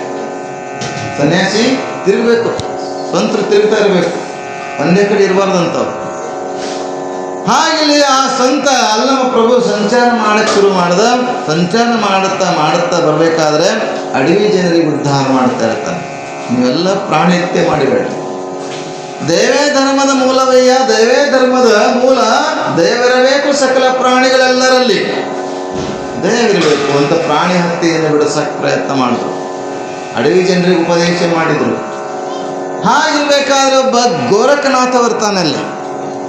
ಗೋರಖನಾಥ ನಿಮಗೆಲ್ಲ ಗೊತ್ತಿದೆ. ಗೋರಖನಾಥ ಅಂದ್ರೆ ನವರಾತ್ರ ಏನದರಲ್ಲ, ಮಚಂದ್ರನಾಥ, ಗೋರಖನಾಥ ಅವೆಲ್ಲ ನವನಾಥರಲ್ಲಿರ್ತಕ್ಕಂಥ ಗೋರಖನಾಥ ದೊಡ್ಡ. ಗೋರಖನಾಥ ಧ್ಯಾನ ಮಾಡಿ ಯೋಗ ಮಾಡಿ ಶರೀರವನ್ನು ಉಕ್ಕಿನ ಶರೀರ ಮಾಡಿಕೊಂಡಿದ್ದ. ನಿಮಗೆಲ್ಲ ಮಹಾಭಾರತದಲ್ಲಿ ಈ ಕೌರವರು ಪಾಂಡವರೆಲ್ಲ ಯುದ್ಧ ಆಯಿತು. ಯುದ್ಧ ಆದ ಮೇಲೆ ಕೌರವರೆಲ್ಲ ಸತ್ತು ಹೋಗಿದ್ದಾರೆ, 101 ಜನ. ಅವರು ಎಲ್ಲರೂ ಸತ್ತು ಹೋಗಿದ್ದಾರೆ, ಉಳಿದಿದ್ದು ಮಾತ್ರ ಒಬ್ಬ ದುರ್ಯೋಧನ ತಾಯಿ ಹತ್ತಿರ ಬಂದು ಹೇಳ್ತಾನೆ. ದುರ್ಯೋಧನ ತಾಯಿ ಹತ್ತಿರ ಬಂದು ಕೇಳ್ಕೊಂತಾನೆ, 100 ಜನ ಸತ್ತಿದ್ದಾರೆ, ಇನ್ನು ನಾ ಒಬ್ಬನೇ ಬದುಕಿದವ, ಏನು ಮಾಡೋಣ ಅಂತ ಕೇಳಿದಾಗ ಆಕೆ ತಾಯಿ ಹೇಳ್ತಾಳೆ, ನೋಡು ಇವತ್ತು ಸರೋವರದಲ್ಲಿ ಸ್ನಾನ ಮಾಡಿಕೊಂಡು, ಇವತ್ತು ನದಿಯಲ್ಲಿ ಸ್ನಾನ ಮಾಡಿಕೊಂಡು ನೀ ಹೆಂಗೆ ನನ್ನ ಗರ್ಭದಲ್ಲಿ ನನ್ಕೊಂಡು ನೋಡ್ತಾ ಇರಿ. ನೀವು ಕುರ್ಚಿ ಹಾಕೋರ್ ಕಡೆ ಅವ್ರು ಕೆಲಸ ಮಾಡ್ತಾರೆ, ಅವ್ರಿಗೆ ನೋಡ್ಬೇಡ. ಕುರ್ಚಿ ಹಾಕೋ ನೋಡಿಲ್ಲ ನೀವು ನಿಮ್ಮ ಊರಾಗ? ಏನ್ರ ಮಾಡಿದ್ರೆ ಅದು ನಿಮ್ಮ ಊರಾಗಿಲ್ಲ, ಎಲ್ಲ ಊರಾಗ ಹಂಗೆ ರೀ. ಯಾರು ಏನ್ರ ಮಾಡ್ತಿದ್ರೆ ಅಕ್ಕ ನೋಡೋದು, ಅವ್ರು ಮಾಡ್ತಿರ್ತಾರೆ ತಮ್ಮ ಪಾಡಿರ್ತಾವೆ. ಮತ್ತು ನಾನು ಅವ್ರ ಕಡೆ ಕೂತು ನೋಡ್ಕೊತಿದ್ರೆ ಮಾತಾಡೋದಾಗ್ತದೆ. ನಾನು ಕೆಲಸ ಮಾಡ್ತಾಯಿದ್ರೆ ನಾನು ಮಾತಾಡ್ತಾ ಇರ್ತೀನಿ. ತಾಯಿ ಗಾಂಧಾರಿ ಬಂದು ಕೇಳ್ಕೊಂಡಾಗ ಗಾಂಧಾರಿ ಮಗನಿಗೆ ಹೇಳ್ತಾಳೆ, ನೋಡು ಮಗ, ಇವತ್ತು ಸ್ನಾನ ಮಾಡಿಕೊಂಡು ಹೆಂಗೆ ನನ್ನ ಗರ್ಭದಿಂದ ಹುಟ್ಟಿದ್ಯೋ ಹಾಗೆ ನೀನು ಸ್ನಾನ ಮಾಡ್ಕೊಂಡು ಬರಬೇಕು. ನಾನು ನನ್ನ ಗಂಡನ ಮನೆಗೆ ನಡೆಯೋಕೆ ಬಂದಿಂದ ಕಣ್ಣನ್ನು ಕಟ್ಕೊಂಡಿದ್ದೀನಿ, ನಾನು ಪಟ್ಟಿಯನ್ನು ತೆಗೆದು ನನ್ನ ಕಣ್ಣನ್ನು ನಾನು ನೋಡ್ತೀನಿ, ಎಲ್ಲ ಅದನ್ನು ಉಕ್ಕಿನ ಶರೀರ ಆಗ್ತದೆ, ವಜ್ರದ ಶರೀರ ಆಗ್ತದೆ ಅಂತ. ಹಾಗೆ ಗಾಂಧಾರಿ ಮಾತು ಕೇಳಿ ಸ್ನಾನಕ್ಕೆ ಬಂದ. ಮುಂಜಾನೆ ಬೆಳಕಿನ ಜಾವದಲ್ಲಿ ಸೂರ್ಯ ಉದಯಕ್ಕಿಂತ ಪೂರ್ವದಲ್ಲಿ ಸ್ನಾನಕ್ಕೆ ಬಂದಿದ್ದಾನೆ. ಸ್ನಾನ ಮಾಡಿ ಇನ್ನೇನು ಹೋಗಬೇಕು ಅಂತ ರೆಡಿಯಾಗಿದ್ದ ಕೃಷ್ಣ. ಸುಮಿರ್ತಾನೆ ಕೃಷ್ಣ ಬಂದಂತಾನೆ, ಕೂಚಿದ್ದೆ ಶಾಣೆ ಇದ್ದೀನಿ, ನಿನ್ನ ತಾಯಿಯ ಮುಂದೆ ನೀವು ಹೋಗ್ಬೇಕಾದ್ರೆ ಸಣ್ಣ ಮಗು ಅಲ್ಲ, ದೊಡ್ಡವಾಗಿದ್ದಿ. ದೇಹದ ಎಲ್ಲ ಇಂದ್ರಿಯಗಳ ಭಾಗಗಳೆಲ್ಲ ಬದಲಾವಣೆ ಆಗಿರ್ತವೆ, ನಾಚಿಕೆ ಬರಬೇಕು, ಇಷ್ಟು ದೊಡ್ಡ ಕ್ವಾಣಾಗಿದ್ದಿ, ಹಂಗೆ ಹೋಗ್ತಾಯಿಲ್ಲ. ಹಂಗೆ ಬೆಳೆದ ಮಗನೇ ಹಂಗೆ ಹೋದ್ರೆ ಹೆಂಗ ಅಂತ ವಿಚಾರ ಮಾಡಿ ತಾಯಿ ಏನು ಹೇಳ್ತಾಳೆ, ನನ್ನ ಗರ್ಭದಿಂದ ಹೆಂಗೆ ಹುಟ್ಟಿದ್ದೀಯ ಹಾಗೆ ಬರಬೇಕು ದಿಗಂಬರಾಗಿ ಅಂತ ಹೇಳ್ತಾಳೆ. ಇಲ್ಲಿ ಕೃಷ್ಣ ಸಾಯಿ ಹೊಡಿಬೇಕಲ್ಲ ನಿನಗೆ ಗೌರವ, ಅದಕ್ಕೆ ನೀ ಏನು ಮಾಡು ನೋಡು, ದೊಡ್ಡವಾಗಿದ್ದಿ, ನಿನ್ನ ತಾಯಿ ಮುಂದೆ ನಿನ್ನ ಮರ್ಯಾದೆಯನ್ನು ಮುಚ್ಕೊಂಡು ಹೋಗುವಂಥ ನಿನ್ನ ಕರ್ತವ್ಯ ಅಂತ ಹೇಳಿಕೊಳ್ಳೆ. ಹೌದಲ್ಲ ಅಂತ ತಿಳ್ಕೊಂಡು ತನ್ನ ಮರ್ಯಾದೆಯನ್ನು ಎಲೆಗಳಿಂದ ತೊಗಟೆಗಳಿಂದ ಮುಚ್ಕೊಂಡು ಹೋಗ್ತಾನೆ. ಆಗ ಮನೆಗೆ ಹೋಗಿ ತಾಯಿಯನ್ನು ಹೇಳ್ತಾನೆ, ನಾ ಬಂದಿನಿ ಅವತ್ತನ್ನ ಬಟ್ಟೆ ತೆಗೆದು ನೋಡ್ತಾಳೆ, ನಿನ್ನ ಮರಣ ಖಂಡಿತಪ್ಪ ಅಂತ ಹೇಳ್ತಾನೆ. ನೀನು ವಿಜಯಶೀಲ ಆಗುವುದಿಲ್ಲ, ಆದರೆ ನಿನ್ನ ಮರಣ ನಿನ್ನ ಒಳಗೆ ಇದೆ, ಘಾತ ಐತಲ್ಲ ಮಗ ಅಂತಾರೆ. ಎಲ್ಲ ಶರೀರವನ್ನು ಉಕ್ಕಿನ ಶರೀರ ಆಯಿತು, ಏನು ಚರ್ಮವನ್ನು ಎಲೆಗಳನ್ನು ಸುತ್ತಕೊಂಡಿದ್ದ, ಆ ಸುತ್ತಕೊಂಡಿದಂಥ ಭಾಗ ಮಾತ್ರ ಚರ್ಮಾಯಿ ಉಳಿಯುತ್ತಷ್ಟೆ.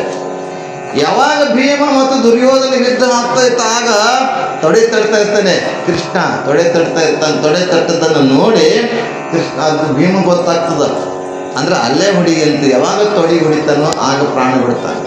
ಇದು ಹಾಗೆಲ್ಲ ಹಿಂಗೆ ಉಕ್ಕಿನ ಕೃಷ್ಣ ಇಲ್ಲದೆ ಇದ್ರೆ ಇನ್ನೂ ದುರ್ಯೋಧನ ಉಳಿತಿದ್ದ, ಇನ್ನೂ ಇಲ್ಲಿವರೆಗೆ ಇರ್ತಿದ್ದ ಅನ್ನಿಸ್ತದೆ. ಭೀಷ್ಮ ಏನಂತಾರೆ ಅಮರಣ, ತಾನು ಯಾವಾಗ ಸಂಕಲ್ಪ ಮರಣೀಯವನು, ನಾನು ಸಾಯ್ಬೇಕಂತ ಸತ್ಯ ಹೋಗ್ತಿದಂತೆ. ನೂರಾರು ಬಾಣಗಳು ಚುಚ್ಚಿದ್ರು ಸಹ ಸಾಯ್ಲಿಲ್ಲ, ಅವ ಸಂಕಲ್ಪ ಮರಣಿ. ಹಾಗಿಲ್ಲಿ ಗೋರಖನಾಥ ನವನಾಥರಲ್ಲಿ ಒಬ್ಬಾಗಿರ್ತಕ್ಕಂಥ ಆತ ತನ್ನ ಶರೀರವನ್ನು ಉಕ್ಕಿನ ಶರೀರವನ್ನಾಗಿ ಮಾಡಿಕೊಂಡಿದ್ದ, ವಜ್ರದ ಶರೀರವನ್ನು ಮಾಡಿಕೊಂಡಿದ್ದ. ನೋಡಿ, ಆಗಿನ ಕಾಲದಲ್ಲಿ ಕುಸ್ತಿ ಆಡುವಂಥ ಪೈಲ್ವಾನರು ಹೆಂಗಿರ್ತಿದ್ರು, ಆ ಪೈಲ್ವಾನರಿಗೆ ಇಲ್ಲವೇ ಇಲ್ಲ. ಎಲ್ಲರೂ ಎಂಥ ಪೈಲ್ವಾನ್ ಇದ್ದ. ಸುತ್ತ ಹಳ್ಳಿಗಳಿಗೆ ಹೋಗಿ ಕುಸ್ತಿಗಳನ್ನು ಆಡಿ ಖಡ್ಗವನ್ನು ಗೆದ್ದು ಬರ್ತಿದ್ದ. ಅಂಥ ಪೈಲ್ವಾನವೆಲ್ಲ ನಿಂಗೆ. ಅಷ್ಟೇ ಗುರುಗಳು ಕೂಡ ನಾವು ಈಗಿನ ಬಡಿಗೆರು ಹತೋಡಿ ತೊಗೊಂಡು ಹೊಡಿತೇವೆ, ಆದರೆ ಸಿದ್ಧಲಿಂಗ ಕೈಯಲ್ಲೇ ಹೊಡಿತಿದ್ರು ಉಳಿಯನ್ನು. ಎಷ್ಟು ವ್ಯತ್ಯಾಸ ಇದೆ. ಆಗಿನ ಕಾಲ ಜನರು ನೆಲ ಗುದ್ದಿ ನೀರು ತೆಗಿತಿದ್ರಂತ, ಈಗಿನ ಜನರು ಕಣ್ಣಾಗ ನೀರು ಬರ್ತಾವೆ ನೆಲ ಗುದ್ದಕ್ಕೆ ಹೋದ್ರೆ. ಇಷ್ಟು ವ್ಯತ್ಯಾಸ ಇದೆ. ಎಲ್ಲ ಪ್ಲಾಸ್ಟಿಕ್ಮಯ ಜಗತ್ತಾಗಿ ಬಿಟ್ಟೈತೆ. ಹಾಗಂತ ಅಲ್ಲಮ್ಮ ಪ್ರಭುದೇವರು ಆ ಗೋರಖನಾಥನ ಹತ್ತಿರ ಹೋಗಿ ಹೇಳ್ತಾರೆ, ನೀನು ವಜ್ರಕಾಯ ತಗೊಂಡು ಏನು ಮಾಡ್ತೇಪ್ಪ? ಹುಟ್ಟುವ ಸಾಯುವ ದೇಹ ಇದು, ತೋರೆ ಅಡಗುವಂಥ ದೇಹ. ಈ ದೇಹ ತೋರ್ತದ, ಅಡಗ್ತದ, ಸಣ್ಣದು ತೋರೆ ಅಡತಕ್ಕಂಥ ಈ ಶರೀರಕ್ಕೆ ನೀನು ಇಷ್ಟು ಮೋಹಗೊಂಡಿಯಲ್ಲ. ಮಣ್ಣಿಂದ ಕಾಯ ಮಣ್ಣಿನ ದೇಹ ಅಂತ ಮಣ್ಣಿಂದ ಸಕಲ ವಸ್ತುಗಳೆಲ್ಲ. ಪುರಂದರಾಸರು ಈ ಕೈಲಾಸ ವೈಕುಂಠವೇ ಮಣ್ಣದಿಂದ ಕೂಡಿರ್ತಕ್ಕಂಥದ್ದು ಅಂತ ಹೇಳಿದ ಮೇಲೆ ನಮ್ಮ ಶರೀರ ಮಣ್ಣ ನೋಡಿ, ಎಟ್ಟರ ಸ್ನಾನ ಮಾಡ್ರಿ, ಯಾವುದಾರ ಸೋಪ್ ಹಚ್ಕೊಳ್ರಿ, ಸಾಬ್ ಹಚ್ಕೊಳ್ರಿ, ಮತ್ತು ಶರೀರವನ್ನು ಹಿಂಗೆ ಸ್ವಲ್ಪ ಉಜ್ಜಿ ನೋಡ್ರಿ, ಮಣ್ಣು ಬರ್ತದೆ. ಯಾಕಂದ್ರೆ ಭೂಮಿ ತತ್ವದಿಂದ ಕೂಡಿರ್ತಕ್ಕಂಥದ್ದು ಚರ್ಮ, ಅಗ್ನಿ ತತ್ವದಿಂದ ಕೂಡಿರ್ತಕ್ಕಂಥದ್ದು ಶರೀರ, ವಾಯು ತತ್ವದಿಂದ ಕೂಡಿರ್ತಕ್ಕಂಥದ್ದು ಶರೀರ. ಅಮತ್ಯದ ಮಡಿಕೆ, ಮೂತ್ರದ ಕುಡಿಕೆ, ಎಲುವಿನ ಹೊಡಿಕೆ, ಈ ಶರೀರ ಎಲ್ಲ ಅಸ್ಥಿ ಪಂಜರದಲ್ಲಿ ಮಾಂಸ ಮಜ್ಜೆ ಎಲ್ಲ ನರನಾಡಿಗಳನ್ನು ಸಾವಿರಾರು ಕಿಲೋಮೀಟರ್ ಅಂತ ನಮ್ಮ ನರವದಲ್ಲ, ಈ ಡಾಕ್ಟರ್ಗಳ ನರದಲ್ಲಿ ಇಂಜೆಕ್ಷನ್ ಮಾಡ್ತಾರೆ. ಈ ನರವನ್ನು ತೆಗೆದು ನಾವು ಜೋಡಿಸ್ತಾ ಹೋದ್ರೆ ಸಾಕು, ಎಷ್ಟು ಸಾವಿರಾರು ಕಿಲೋಮೀಟರ್ ಉದ್ದ ಆಗ್ತದಂತ. ಅಷ್ಟು ಉದ್ದನೇ ಶರೀರವನ್ನು ಈ ದೇಹದಲ್ಲಿ ತುಂಬಿಟ್ಟಿದ್ದಾನೆ ಪರಮಾತ್ಮ. ಅದಕ್ಕೆ ಇಂಥ ಶರೀರವನ್ನು ಮೋಹಗೊಳ್ತಾ ಇದೆಯಲ್ಲ, ಶರೀರದ ಮೋಹನ ಬಿಡು. ದೇಹದ ಅಭಿಮಾನ ಸೋಡ ಮುಕ್ತಿ ರೋಕಡ ಅಂತ ಹೇಳಿದ್ರು ಸಂತ ತುಕಾರಾಮ.